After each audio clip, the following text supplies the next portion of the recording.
Assembly బయట ప్రతిపక్ష పాత్రలో తెలుగుదేశం కంటే వైసీపీ సక్సెస్. అసెంబ్లీలో నాటి ప్రతిపక్షంగా తెలుగుదేశం సక్సెస్.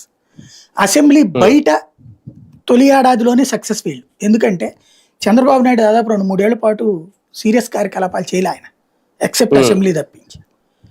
తెలుగుదేశం పెద్దగా యాక్టివిటీ చేయలే అప్పుడు.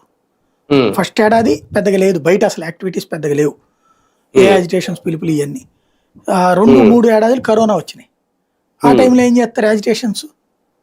ఇంకోటి అప్పుడు ప్రతిపక్ష పాత్ర అంటూ పిచ్చి పిచ్చి స్టేట్మెంట్లు తప్పించి బాధ్యతాయుతమైన స్టేట్మెంట్లు ఏమి ఇవ్వాల. 4వ ఏడాది ఆ లోకేష్ రోడ్డు మీదకి వచ్చాక ప్రతిపక్ష పాత్ర బిగినింది వాళ్ళది.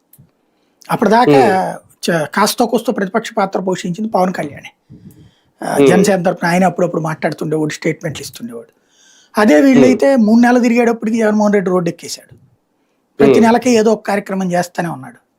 ప్రతి నెల ఎవరో ఒకళ్ళని పరామర్శించడమా లేకపోతే రైతులు తేలటమా ఇవన్నీ చేస్తున్నాడు. ఆ విషయంలో ప్రతిపక్ష పాత్రలో జగన్ లాస్ట్ 14-19తో పోల్చుకుంటే అప్పుడు ఏంటంటే 3 నెలలకు 6 నెలలకు 45 గంటల దీక్ష 48 గంటల దీక్ష అని చెప్పి 8 గంటలు 10 గంటలు కూర్చుని భోజనం చేసి వెళ్ళిపోయాడు ఆయన.